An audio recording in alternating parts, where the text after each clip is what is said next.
بسم اللہ الرحمن الرحیم۔ اردو گرامر میں آج کا جو ہمارا ٹاپک ہے وہ فعل کی اقسام بلحاظ فاعل ہے۔ بلحاظ فاعل فعل کی دو اقسام ہے، فعل معروف اور فعل مجہول۔ فعل معروف کیا ہے؟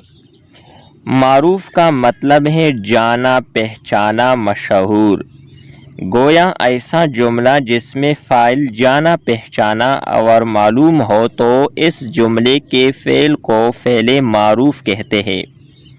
مثلا اسلم نے سبق پڑھا، نسیم نے انڈا پکایا، استاد نے لیکچر دیا۔ ان جملوں میں اسلم، نسیم اور استاد فاعل اور پڑھا، پکایا اور دیا فعل معروف ہے۔ دوسرا قسم ہے فعل مجہول۔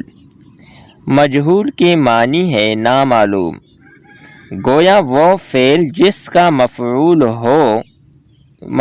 تو معلوم ہو مگر فاعل معلوم نہ ہو تو ایسے فعل کو فعل مجہول کہتے ہیں۔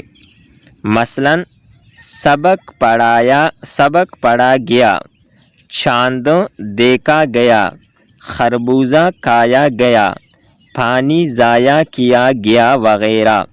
تو ان مثالوں میں سبق پڑھا گیا، فاعل معلوم نہیں ہے کہ سبق کس نے پڑھا ہے۔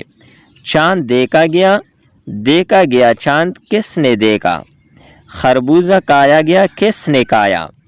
پانی ضائع کیا گیا کس نے ضائع کیا۔ تو یہ فعل مجہول کی مثالیں ہیں۔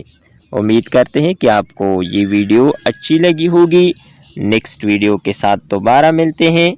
خدا حافظ۔